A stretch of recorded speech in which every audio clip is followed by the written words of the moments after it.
옆에 분들과 한번 인사하겠습니다. 주님의 이름으로 사랑하고 축복합니다 라고 인사하시죠.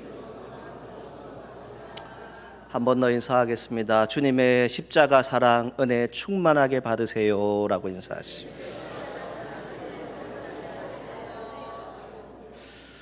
할렐루야.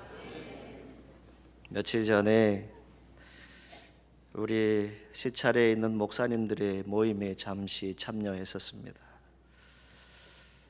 한 20여 명쯤 모이는 교회 담임 목사님이 저희들에게 이런 말씀을 하셨어요. 거기는 장로님들이 없으셔서 권사님들이 대표 기도를 하시는데 권사님의 기도 중에 늘 이 기도를 빠뜨리지 않고 하신답니다. 우리 목사님 외롭지 않게 해주세요. 여러분, 이 말을 듣는데 우리 목회자들이 다 가슴이 먹먹하게 울고 있는 그런 목사님들도 볼 수 있었습니다. 며칠 전에 김상환 목사님께서 저에게 오셔서 말씀을 전하셨지요. 그런데 그 모습 가운데 말씀의 은혜도 우리가 받았지만 저는 개인적으로 그런 생각을 해보았습니다. 목사님이 은퇴 후에도 저렇게 많은 장로님들과 또 안수집사님들이 함께 그 전국을 같이 동행하면서 귀한 사역을 같이 할 수 있다. 참 귀한 분들이다라고 하는 그런 생각을 해보았습니다. 요즘 이런 말들이 가끔 생각납니다. 리더는 외롭다, 이 말이지요. 왜 외로울까요? 그냥 혼자 있어서 외로운 것이 아닙니다. 어떤 대상이 없어서가 아니라, 쓸쓸하게 있어서가 아니라 같은 뜻과 같은 마음을 가지고 함께 동참하는 사람이 없기 때문에, 함께 그 일에 기도하고 믿음으로 달려가는 그런 분들이 없을 때, 때로는 여러분들이 어떤 공동체의 단처에서 여러분들과 뜻을 같이 하고 같이 무언가 해나갈 수 있는 그런 사람들이 없을 때 리더는 외롭다라고 하는 말을 합니다. 때로는 직원들이 사장님과 함께 같이 밥 한 끼 먹고 커피 한잔 하는 것도 부담스러워한다라고 하는 그런 시대에 우리가 살아가고 있습니다. 일상적인 외로움도 있지만은 리더에겐 더 무겁고 고독한 책임감이 따르는 것이 사실입니다. 교회도 마찬가지지만 여러분 모든 공동체의 리더가 되어 보신 분들이라면 아마 이 말을 이해하실 것입니다. 리더로서 바라보는 것은 무엇입니까? 전체적인 성과이죠. 성장 등을 보게 됩니다. 오롯이 모든 부분의 책임은 리더가 지게 되어져 있습니다. 그래서 리더는 그 모든 일들을 하기 위해서 어떤 사람들을 찾게 될까요? 이왕이면 내 뜻에 어떠한 것도 말하지 않고 그렇게 하시겠습니다. 예스라고 대답할 수 있는 그런 예스맨을 찾는다라고 말합니다. 의견에 항상 동의해주고 또 그 리더가 시킨 것은 무조건 예스라고 대답하는 그러한 직원들이 있고 함께하는 사람들이 있다면 그것은 리더의 입장에서는 상당히 위안이 되어질 것입니다.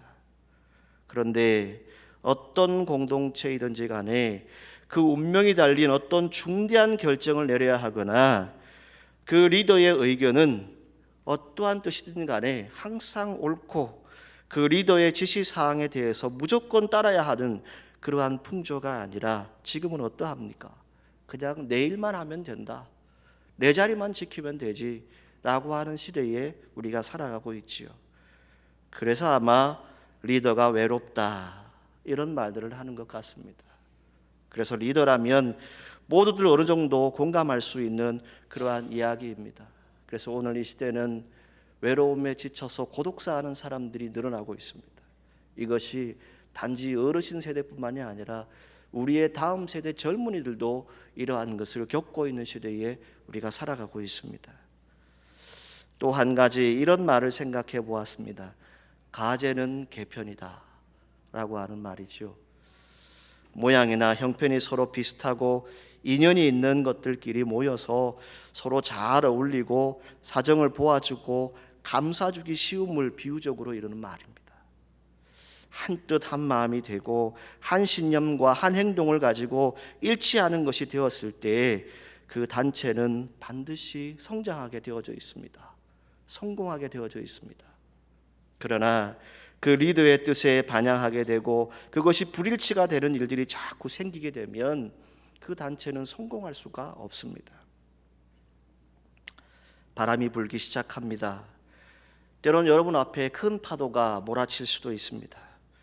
그런데 그 조직에 있는 함께하는 모든 사람들이 마치 강 건너 불구경하듯이 그냥 쳐다보고 있다면 어떻게 하시겠습니까? 리더로서는 서둘러 앞을 가야 하는데 어느 순간 뒤돌아보니 혼자 있을 때, 아무도 나를 지지해주고 돌아봐주지 않을 때, 그때 리더들이 느끼는 외로움을 우리는 생각해 볼 수 있습니다. 저는 이 표현을 옮기고 싶습니다. 가슴이 아마 새카맣게 탈 것 같습니다. 그 가운데에 진정시키기 위해서 때로는 창밖을 내다보는 횟수가 많아지게 되지요. 그 창밖을 자주 내다보게 되면 어떤 마음이 들까요? 다행히도 제 목양실에서 창밖을 내다보면 무덤이 이렇게 보입니다. 그리고 그 위에 여러분들의 선진들의 그 동산이 있습니다. 그것들을 바라볼 때 이런 기도를 합니다. 주님, 저분들은 하늘나라에 계신데, 평안히 계신데, 주님, 내가 살아서 이 주의 일들을 함에 있어서 어떠한 모습으로 서야 합니까? 그런 기도를 할 때가 있습니다. 주님의 순환에 생각하는 이 고난주간, 이 시간을 지나면서 여러분들은 어떤 생각을 하십니까? 주님께서는 그토록 비장한 마음을 가지셨습니다. 이제 십자가 앞에 그 죽음을 넣어놓아야 하는 그런 시간입니다. 제자들에게 남겨놓으신 말씀은 무엇입니까? 오늘 저와 여러분들이 봉독한 마가복음 14장 42절의 말씀입니다. 일어나 함께 가자. 나를 파는 자가 가까이 왔다라고 말씀하고 있습니다. 심각한 이 한마디의 말씀을 여러분들 한번 잘 묵상해 보십시오. 그리고 피차에 저와 여러분들이 이 말씀의 은혜를 함께 나눌 수 있기를 간절히 소망합니다. 여기에 일어나 함께 가자, 이 하시는 말씀을 저와 여러분들이 한번 따라가 보십시오. 저와 여러분들이 오늘 그저 이 성금요 기도에 참여하는 것이 아니라 정말 이 말씀 속에서 저와 여러분들이 이 겟세마네 동산을 한 번씩 올라가 보십시오. 과연 우리는 어떠한 모습일까요? 혹 제자들처럼 잠자고 있지는 않은지요? 우리의 영혼이 아무 일도 없는 것처럼 그저 피곤에 지쳐서 잠자고 있지는 않은지요? 일어나 함께 가자라고 하시던 주님과 동행해서 골고다 언덕까지 한번 동행해 보시겠습니까? 그 골고다 언덕을 오르실 때 찢기고 상하셨던 그 몸, 피 흘림, 그것을 여러분 알 수 있을 것입니다. 그러면 주님은 제자들을 향하여서 함께 가자고 말씀하시는데 그것은 어떤 의미의 말씀이실까요? 가장 먼저는 진실로 그날 밤에 일상으로 저와 여러분들이 돌아가서 그 상황을 보게 되면 주님께서 그래도 가장 믿었던 제자들을 데리고 함께 가십니다. 베드로와 요한과 야고보, 이들과 함께 같이 가시죠. 제자들은 그날 밤만 해도 기도는 전혀 하지 않았습니다. 잠깐 자고 있던 제자들이었기 때문입니다. 그런데 여러분, 제자들이 잠을 자지 않았다 해도 과연 주님을 끝까지 따랐을까요? 그날 밤에만 십자가의 형격을 생각하니 얼마나 비통하고 괴로우셨는지 주님은 이렇게 말씀합니다. 내 마음이 심히 고민하여 죽게 되었다라고 말씀하고 있습니다. 이 고민, 이전 성경에는 민망이라고 하는 말로 표현되어집니다. 심적인 고민이 올 때 그래도 행여나 세 제자만이라도 위로와 동정을 하면서 같이 동참해 주었더라면 주님께는 큰 힘이 되셨을 텐데, 그럼에도 불구하고 제자들은 그것도 모르고 그저 잠만 자고 있는 모습이 성경에 기록되어져 있습니다. 이것이 예수님 제자들의 모습입니다. 다른 사람의 모습이 아닙니다. 그런데 우리 주님은 지금 잠시 후면 십자가를 지시고 죽어야 하는 그런 수욕을 앞에 놓으시고 완전한 인성을 가지신 이 주님께서 얼마나 괴롭고 힘드셨는지 그때 제자들에게 남기신 말은 무엇이었습니까? 아빠 아버지께는 모든 것이 가능하오니 이 잔을 내게서 옮기시옵소서. 그러나 나의 원대로 마시옵고 아버지의 원대로 하시옵소서. 이 기도를 하시게 됩니다. 제자들을 남겨놓은 채 이 기도를 하고 돌아왔을 때 예수님은 자는 제자들을 향해서 시몬아 자느냐라고 물으시지요. 그때 내가 1시간도 깨어 있을 수 없더냐? 시험에 들지 않게 깨어 있어 기도하라. 마음에는 온유로되 육신이 약하도다라고 말씀하십니다. 그리고 다시 기도하러 가셔서 똑같은 기도를 하십니다. 다시 오사 눈이 피곤하여 무엇으로 대답할 줄을 알지 못하더라라고 성경은 기록하고 있습니다. 그리고 세 번째 다시 오십니다. 이제는 자고 쉬라. 되었다. 때가 왔도다.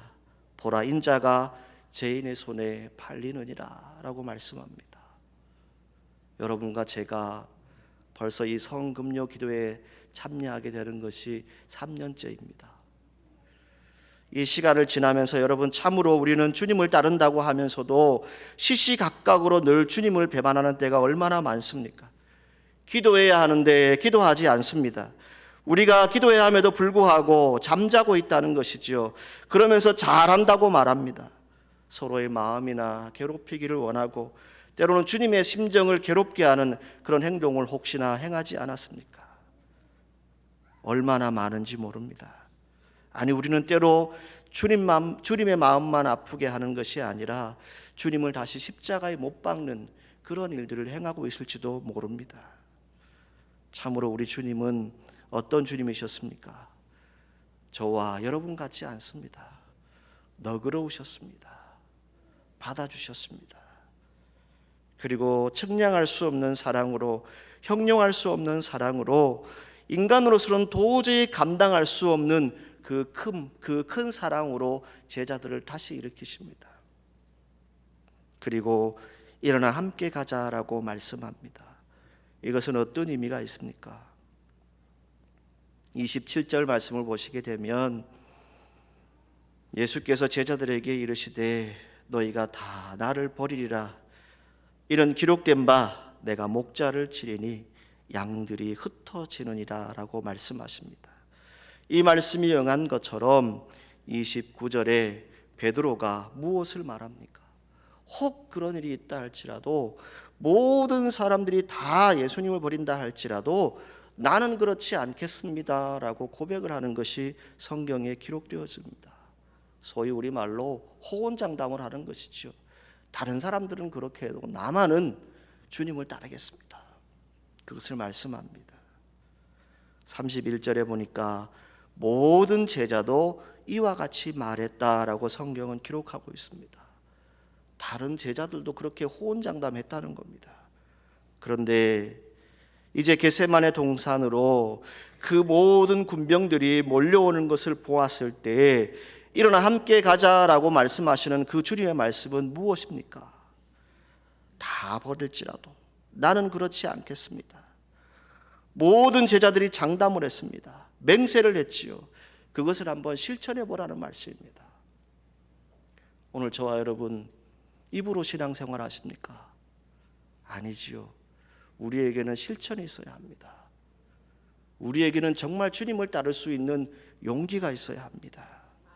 다시 말해서 너희가 한마디 말로 끝나는 것이 아니라 어떤 이론으로 끝나는 것이 아니라 그걸 한번 실천해 보라라고 말씀하시는 겁니다. 일어나서 같이 가자. 저 악한 무리들이 나에게 다가오는데 너희들이 어떠한 모습으로 나와 함께 할 것이냐, 그것을 말씀해 주고 있는 것이지요. 진실로 참된 종교나 신실한 신앙생활의 가치는 말에 있지 아니하다라고 우리는 알고 있습니다. 하나의 실천에 있다는 것이지요. 그래서 한 목사님은 이렇게 말씀하십니다. 기독교는 입의 종교가 아니고 발의 종교다. 여러분 믿으십니까? 우리가 입술로 신앙생활하는 것 아닙니다. 내가 입술로 주님 사랑합니다, 내가 주님 버리지 않겠습니다, 이것이 아니라 정말 행동으로 보여지지 아니하면 그것은 신앙이 될 수 없다는 것이죠. 그래서 주님께서 분명히 말씀하셨지요. 나더러 주여 주여 하는 자마다 다 천국에 들어갈 것이 아니라 내 아버지의 뜻대로 행하는 자라야 들어갈 것이다 라고 분명히 말씀하고 있습니다. 주께서 일어나 함께 가자라고 하는 것은 저와 여러분들의 실천을 요구하시는 겁니다. 입술로만 사랑합니다, 예수님 믿습니다, 내 집분 잘 감당하겠습니다, 입으로만 내가 교회 위한다고 하지 말고 하나라도 한번 실천해 보라는 겁니다. 그것을 예수님은 말씀하는 것이지요. 오늘 저와 여러분들이 이 시간 이 믿음의 자리가 생겨질 수 있기를 주님의 이름으로 축원합니다. 저와 여러분들이 지금까지 입술로만 주님을 섬겼다면, 입술로만 교회를 섬겼다면, 이제는 정말 여러분들의 행동으로 실천으로 교회를 섬기고 주님을 섬기십시오. 그리고 주님의 뜻을 따라가십시오. 마지막으로 드릴 수 있는 말씀은 이것입니다. 일어나 함께 가자라고 하는 이 말씀은 무엇일까요? 앞으로 어떠한 고난이 닥쳐온다 할지라도 내가 너희와 함께 하기를 원하느냐, 나와 동행하겠느냐, 이것을 말씀하시는 것입니다. 불과 얼마 전에 어떤 일이 있었습니까? 주님이 예루살렘으로 입성하실 때 수많은 군중들, 수많은 사람들이 어떤 것을 경험했습니까? 호산나, 호산나 환영하면서 주님을 따르겠다고, 우리를 구원하여 달라고, 다윗의 자손 예수여 우리를 불쌍히 여겨 달라고 외쳤던 사람들의 모습이 있었습니다. 그리고 그들은 치유함을 얻었고 회복되어졌고 병을 고쳤고 기적을 체험했습니다. 그런데 그 시간은 얼마 지나지 않았습니다. 다시 고난이 찾아왔지요. 위험이 닥쳐왔습니다. 그때 주님을 따르는 그 제자들조차도 주님을 멀리했습니다. 그리고 주님을 그렇게 믿고 고백했던, 또 그 기적을 체험했던 사람들조차도 그 시간을 떠나갔습니다. 도리어 엉뚱하게 바라바를 놓아주라고 외쳤던 사람들이 바로 이 사람들이 되어집니다. 아무리 어둡고 캄캄한 그런 일들이 여러분 가운데 있다 할지라도, 우리에게 음침한 골짜기가 찾아온다 할지라도 저와 여러분들은 늘 주님과 동행하시기를 간절히 소망합니다. 여러분 안에 두려움이 없고 소래날 일이 없는 것을 믿습니까? 그렇다면 시편에 우리가 잘 아는 말씀이 있지요. 내가 사망의 음침한 골짜기로 다닐지라도 해를 두려워하지 않을 것은 주께서 나와 함께 하심이라. 여러분 이 말씀 믿으시지요? 진실로 저와 여러분들은 주님을 따르는 사람들입니다. 그 길이 고난의 길이고, 때로는 내가 욕을 얻어먹을 수도 있고, 때로는 여러분들의 죽음이 뒤따르는 그런 길인 것 같아도 그 길이 사는 길입니다. 부활의 길입니다. 그 길이 구원의 길입니다. 그런 거로 우리가 주님을 따르는 데는 영광 받을 때만 주님과 동행하는 것이 아닙니다. 때로는 고난이 찾아오고 시험이 오고 환난이 온다 할지라도 같이 가는 것이지요. 같이 동행해야 하는 것입니다. 누구와 동행합니까? 주님과 함께 동행하시기를 축복합니다. 죽음의 길이 여러분 앞에 찾아온다 할지라도 끝까지 주님과 동행하시는 저와 여러분들이 되기를 간절히 소망합니다. 저를 도와서 함께 사역하는 우리 부교육자들이 있습니다. 저분들을 볼 때 그런 마음이 듭니다. 이번 성금요 기도회를 통해서 이런 생각을 해보았습니다. 일어나 함께 가자, 이 말을 했을 때 어떤 사람도 이 말에 함께 따라줄 사람들이 과연 되어질 수 있을까? 지금 나와 함께 귀한 사역을 같이 감당하고 있는데 만약 우리에게 어려움이 닥쳐오고 시험이 오고 환난이 온다 할지라도 그 길을 같이 걸을 수 있을까? 물론 그럴 것이라고 저는 믿습니다. 여러분 성도들도 그럴 것이라고 믿습니다. 예수님이 어떤 분이셨습니까? 하나님의 아들이셨습니다. 그 하나님의 아들이 재판석에 가서도 십자가 골고다 언덕을 오르시면서도 무엇을 말씀하셨습니까? 주님, 저희들을 용서해 달라고. 그리고 마지막 무엇을 말씀하셨습니까? 내 영혼을 아버지 손에 부탁하나이다. 이것을 말씀하셨습니다.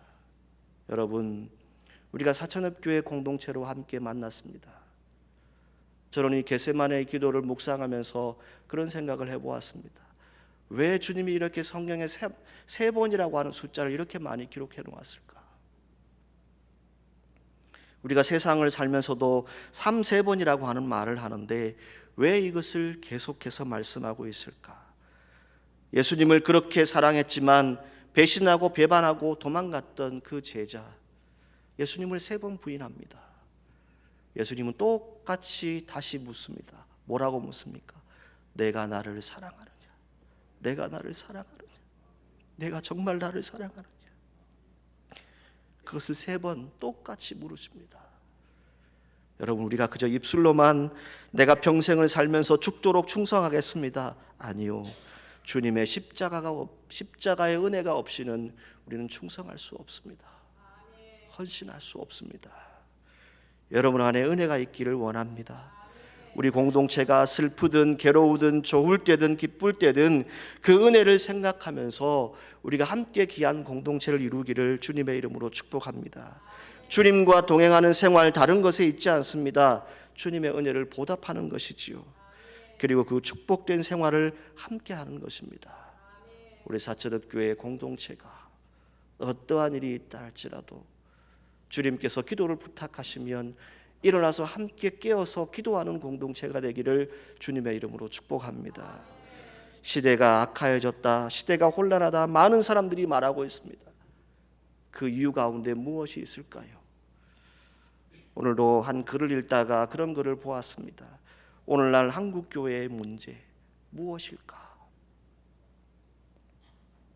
따라가야 하는데 따라가지 않는다는 겁니다. 누구를 따라가지 않을까요? 주님을 안 따라간다는 겁니다. 무엇으로 따라가고 있을까요?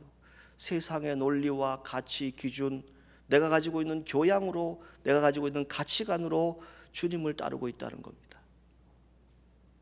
여러분, 우리는 말씀으로 돌아가야 합니다. 말씀에 주님이 주신 것은 무엇입니까? 주님의 뜻이라면 순종해야 합니다. 그래, 그 순종은 무엇입니까? 은혜에 보답하는 생활이지요. 그것이 바로 복이 될 것이다라고 성경은 말씀합니다. 오늘 저와 여러분들이 이 사천읍교회 공동체를 함께 섬깁니다. 우리 교회가 이 성금요 기도회를 통해서 더욱 주님의 은혜를 함께 생각하기를 바라고, 우리 서로 외로운 사람들이 아니라, 쓸쓸한 사람들이 아니라 함께하고 위로하고 격려해주고 서로 화목하고 평안을 구하는 귀한 공동체가 되기를 주님의 이름으로 축복합니다. 그래서 어떤 자리에 있든지 간에, 어떤 어려움과 시험이 오고 환난이 온다 할지라도 끝까지 주님과 동행하시기를 바라고, 끝까지 아름다운 공동체를 이루는 우리 사천읍교회가 되기를 주님의 이름으로 축복합니다. 기도하겠습니다. 거룩하신 하나님,